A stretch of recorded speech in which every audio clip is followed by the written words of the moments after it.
नमस्कार विद्यार्थी मित्रांनो, आजच्या व्हिडिओ लेक्चरमध्ये आपण पाहणार आहोत Faraday's laws of electromagnetic induction. या आधीच्या व्हिडिओमध्ये मी मॅग्नेटिक फ्लक्सची माहिती दिलेली आहे, त्याचा व्हिडिओ तुम्ही यूट्यूबवर जाऊन चेक करू शकता। आजच्या व्हिडिओमध्ये आपण पाहणार आहोत Faraday's laws of electromagnetic induction, जो की बोर्डाला भरपूरदा विचारलेला हा प्रश्न आहे। तर पाहू आपण Faraday's laws of electromagnetic induction. तर यामध्ये दोन लॉ आहेत, त्याच्यातला पहिला लॉ आहे whenever there is change in magnetic flux linking with a coil and EMF will be induce in it. मी स्टेटमेंट रिपीट करतो, whenever there is change in magnetic flux linking with a coil and EMF will be induce in it.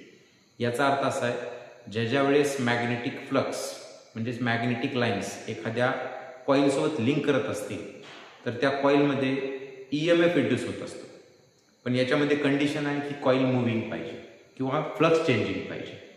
याच्याशीच related दुसरी statement आलेली आहे, the magnitude of induced EMF is directly proportional to rate of change of magnetic flux linking with it. तर फॅराडेनं हा जो नियम सांगितलेला आहे तो आहे कॉइल अँड मॅग्नेट एक्सपेरिमेंट।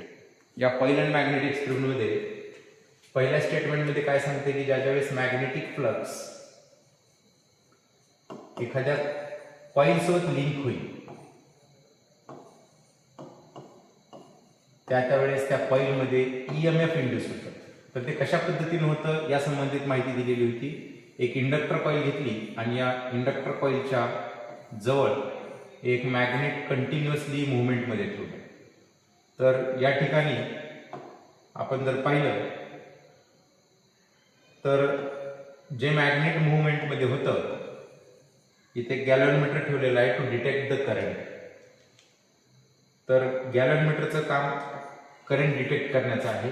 एक मॅग्नेट या कॉइलच्या जवळ जर कंटिन्युअसली मुवमेंटमध्ये जर ठेवलं टू अँड फ्रो म्हणजे पुढे किंवा मागे कंटिन्युअस जर मूव्ह होत राहिलं तर आपल्याला या इंडक्टर कॉइलमध्ये करंट इंड्यूस झालेलं पाहायला मिळेल आणि ते इंड्यूस झालेलं करंट हे गॅल्व्हनोमीटरमधून आपल्याला डिटेक्ट करून याचं डिफ्लेक्शन शो होणार।